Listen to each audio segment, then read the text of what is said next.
خۆشەویستی خوا صلی الله عليه وسلم دوای مردنی مامی ئەبوو طالب،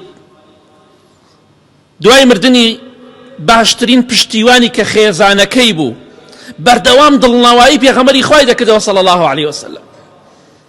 مەترسە هەر کاتێک کە یەکەم جار وەحی بۆ هات، خۆشەویستی خوا صلی الله عليه وسلم زۆر ترسا، فەرمی نەخێر مەترسە ئەی خۆشەویستی خوا صلی الله عليه وسلم، والله خوای گەورە قەت تۆ زەلیل ناکە، مەترسە. دڵنەوایی دەکاتەوە.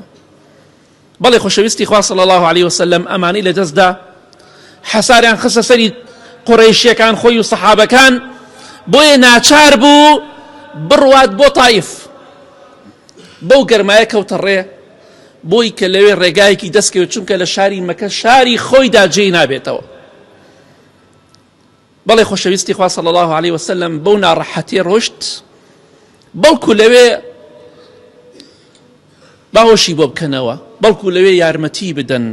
بەڵام کاتێک کە ڕۆشت بۆ ویانە، بەڵێ لەویانە بە قسەیشیان نەکرد، بەڵکو سوکایەتیشیان پێکرد، بە مناڵ و بە کۆیلەکانیان وت دەی محەممەد صلی الله عليه وسلم بەردباران کەن، حتا برینداریان کرد. پێغەمبەری خوا صلی الله عليه وسلم بریندار بوو، بە ناومیەتی گەڕایەوە.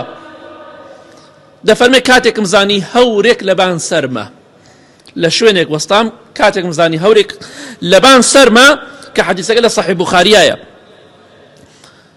هەورێک سێبەری بۆم کرد بەو گەرمایە. دەفەرمێ جوبرەئیل سەلامی خوای لەسەر بێ لە ناو هەورەکە و بانگی کردم ئەی محەممەد صلی الله عليه وسلم. ئەمە دڵنەواییە، دڵنەوایی، چونکە ئێستا لی دراوە، بەردباران کراوە، قسەی پێ کراوە. خوا دڵنەوایی دەکات بەم سەفەرە مبارەکە. دەفەرمێ جوبرەئیل فەرمی ئەی پێغەمبەری خوا صلی الله عليه وسلم، بانگی کردم خوای گەورە ئاگادارە کە ئەو قەومە چیان کرد بە تۆ، کە چەندێ سوکایەتیان بە تۆ کرد و بێڕێزیان بە تۆ کرد، مناڵیان بەرداوەت و وەی کە لێت بدەن، عەزێتت بدەن، بەربارانت کەن. خوای گەورە ئەوە مەلایکی شاخەکانی ناردووە، کە خوای گەورە هەموو شاخەکانی بەو سپاردووە، مەلایکی هەموو شاخەکانی سەر زەوی.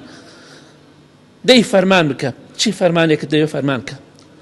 ئەفەرمێ مەلایکی شاخەکان خوا دەزانێت چەندێک گەورەیە، مەلایکەی بتوانێت دوو شاخی زەبەلەح ئاوا بدا بە یەکە، ئەبێ چەندێ زەخم و گەورە بێ.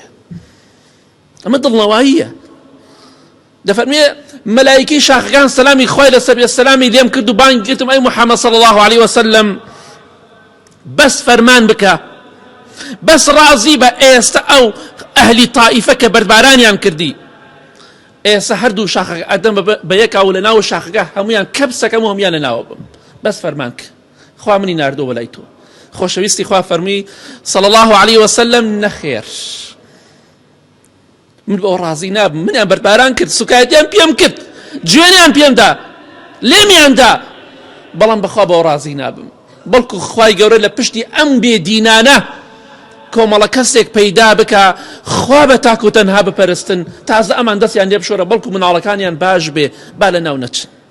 ئەوە ڕەحمی پێغەمبەری خوا بوو صلی الله عليه وسلم. فەرمی بۆی ڕازی نابم. بەڵێ بێگومان لە پشتی ئەوانە کۆمەڵە کەسێکی زۆر ڕێک و پێک و خواناز دەرچوو.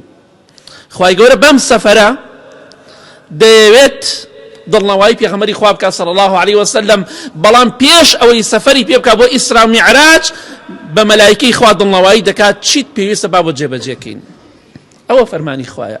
ئەم گەشتە پیرۆزە بۆ دڵنەواییکردنی پێغەمبەری خوا بوو صلی الله عليه وسلم.